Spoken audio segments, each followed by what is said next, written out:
Auto-interview Gainsbourg par Gainsbar. Superstar et Superbourg. Voici lunettes, noires pour nuit blanche. Désormais, you are under arrest. Faudra pas dire que tu dormais. Pour moi, c'est Gainsbourg. Toi, c'est Gainsbourg. Moi, je trouve que t'es sale gueule. Hein? Alors, tu te dis quoi, le matin, quand tu sors des vapes, tu te regardes dans la glace?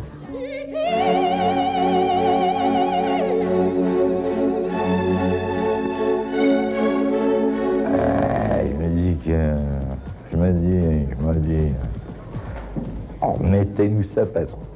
À part tes oreilles, comme dirait Ubu, tu changerais quoi si t'avais une baguette? Qu'est-ce qu'ils ont? Tu me cherches, toi, hein? Je changerais. Je pourrais bien changer de queue. Un plus gros calibre. C'est du genre. Rechargeable. 8 coups. Il y a un petit gars. Quand t'étais petit, quand t'étais. Hein? Non-venu. Tu voulais ressembler à quoi? Je connais une phrase de Picabia qui dit « Moi, monsieur, je me déguise en homme pour n'être rien. » T'es baisé, là, hein? Question insidieuse. À Strasbourg, devant les parents, tu t'es vu mourir comme John Lennon? Dis-moi si t'as des couilles. C'était pas de l'intrépidité, c'était du courage. Parce que l'intrépidité, c'est la connerie. C'est, allez, on charge, on y va, la castagne, ça. Le courage, c'est de vaincre sa peur. Voilà. Voilà mon petit Gainsbourg.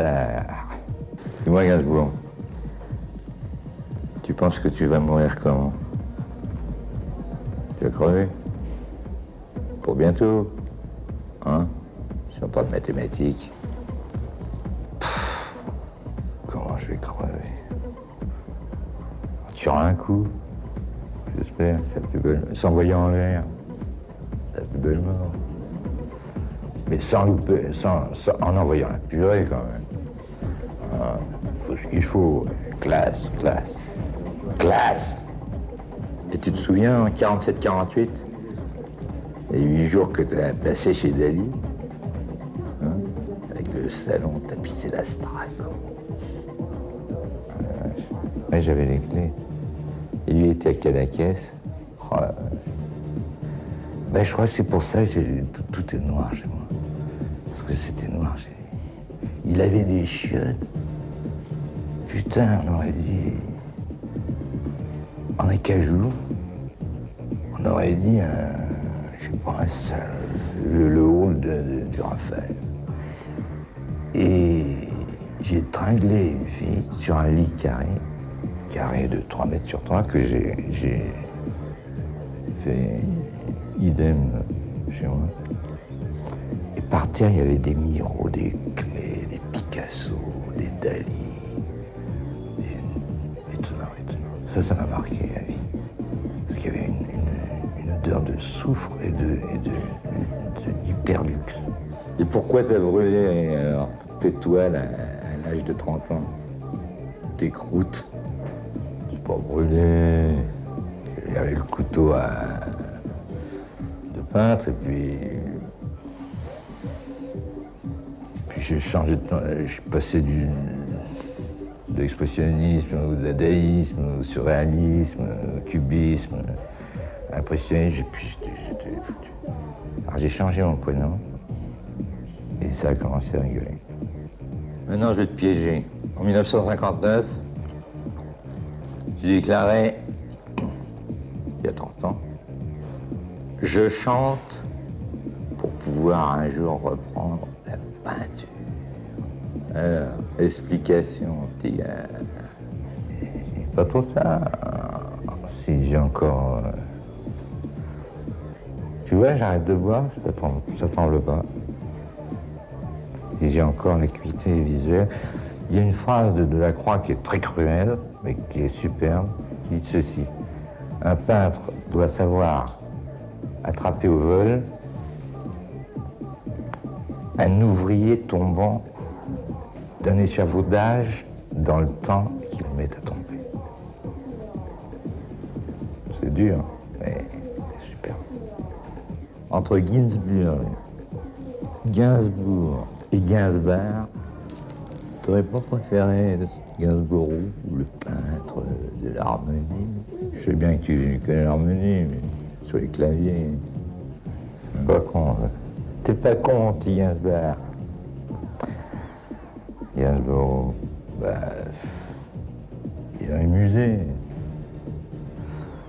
Et moi, je suis bien encadré aussi. J'en ai eu des beaux tableaux dans ma vie.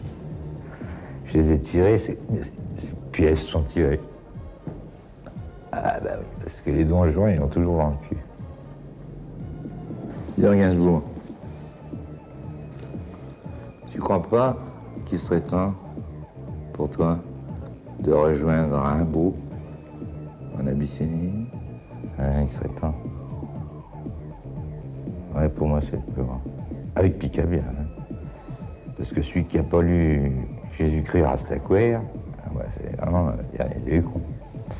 Il y en a beaucoup, puisqu'il a tiré qu'il y a 4000 exemplaires. Il y a beaucoup de cons. On est cerné par les cons. D'ailleurs, toi, le premier, t'es un con. Gainsbert. Et je t'emmerde. Evgeny Sokolov, tu penses que c'est un bon bouquin ou que Gallimard l'a publié parce que c'était toi? Ah, mais oui, mais je suis entre deux fiottes, par ordre alphabétique, entre Genet et Gide. Ah, faut le faire, ça. Genet, Gainsbourg et Gide. That's class. Non, Gainsbourg, tu as dit quelque chose de pas très con, pas trop con. L'homme a créé les dieux, l'inverse reste à prouver. T'es toujours athée, mon petit gars? Non, je crois que je vire au polythéisme. C'est-à-dire, je mets toujours les dieux au pluriel, de peur qu'il y en ait un qui le prenne mal. Dans Mauvaise Nouvelle des Étoiles, tu as dit Dieu est juif. Ça veut dire quoi, juif? C'est tout simple. Jésus était de race sémite. Il a dit, je suis le fils de Dieu. Élémentaire. En 1942, tu en veux aux Français d'avoir cousu une étoile de shérif? Je n'en veux pas à la Wehrmacht. C'était des pauvres mecs qui faisaient l'occupation. J'en veux aux miliciens. Enfin, il y a prescription. Enfin, cool. C'est vrai que pendant la guerre, pendant une perquisition, tu te cachais à quelques kilomètres de Radio-sur-Glane. Carte d'état-major, Dixit. Et oui, j'ai eu des sursis dans la vie. Et ça, c'est un des plus importants. Coco, je vais te poser une colle. Et comme t'es pas con, tu m'as sûrement envoyé une vanne. Qui a coulé le Titanic? Iceberg, encore un juif.